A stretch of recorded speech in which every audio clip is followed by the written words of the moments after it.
And so I loved Richmond so much without even, just visiting a month in January one year, loved it already so much. I wanted to show people why I loved it so much. And so that's kind of how it started, was like, this is why it's awesome. This is why we moved here. Because people were literally like, this is the most random city I've ever heard.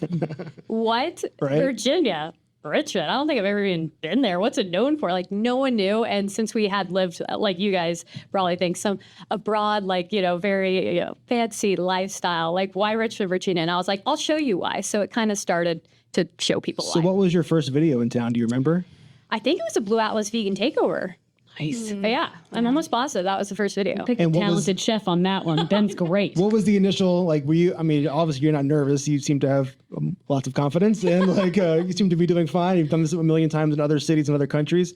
Were you like nervous with your first video here? Or were you just kind of like, I'm going to knock it out of the park? Or do you remember what was going through your mind? That is really interesting. It's kind of, Lauren C. Ray account already existed as my backup personal account. So everybody who currently followed me there were like family and friends. And so I wasn't even nervous because I was like, I want to prove to my family and friends how cool Richmond is. So that was like my whole mindset for the first video. So it didn't feel nervous because I didn't know if anyone would look at it except family and friends. So that's who I wanted to prove to them, that like Richmond was awesome. And did your first one do well? Do you remember? Actually, it did really well.